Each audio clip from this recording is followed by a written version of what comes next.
მოგესალმებით მეგობრებო, სოფელ ღორჯომის მეჩეთიდან. ეს მეჩეთი არის საუკუნეზე მეტი ხნის და ატარებს კულტურული მემკვიდრეობის ძეგლის სტატუსს.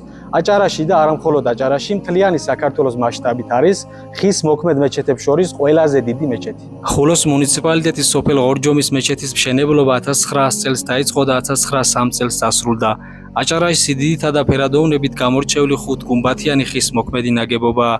გარე ფასადი ძირითადად ადგილობრივი ხელოსნების მიერაა გაკეთებული, რაც შეეხება შიგნით არსებულ ჩუქურთმებსა და ორნამენტებს, იგი ლაზი ოსტატების მიერაა შექმნილი. ხის მასალა მეზობელი გურიიდან, ჩოხატაურის მუნიციპალიტეტის სოფელ ზოტიდან გადმოიტანეს. იმ პერიოდში გზების არარსებობისა და რთული რელიეფის გამო ხის მორები და ფიცრები მთის უღელტეხილებით, ცხენებით, ხარებითა და ცოცხალი ხელით გადმოზიდეს.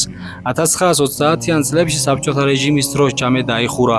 1950-იან წლებამდე მას სოფლის საწყობად იყენებდნენ, ხოლო მოგვიანებით 1960-1980-იან წლებში შენობაში კულტურის სახლი და მუზეუმი განათავსეს, რამაც შენობა დანგრევას გადაარჩინა.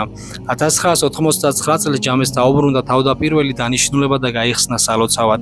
დღეს აქ სრულდება ხუთი დროის ნამაზი, ჯუმა ნამაზი და სხვა რელიგიური დღესასწაულები. მთების გულში მდგარი ღორჯომის მეჩეთი არა მხოლოდ სალოცავია, არამედ ისტორიის ცოცხალი ნაწილი. მე-19 საუკუნის ბოლოს აშენებული ეს მეჩეთი დღემდე ინახავს იმ სულიერ ძალას, რაც თაობებმა ერთმანეთს გადასცეს. აქ ყოველი ხის დეტალი, ყოველი კედელი და სიჩუმეც კი წარსულის ისტორიას ყვება, გადაურჩა დროს, გადაიტანა სირთულეები და მაინც დარჩა იმ ადგილად, სადაც რწმენა, ტრადიცია და სიმშვიდე ერთიანდება. დღესაც ღორჯომის მეჩეთი არის ადგილი, სადაც ადამიანი არა მხოლოდ ლოცულობს, არამედ საკუთარ თავსაც პოულობს.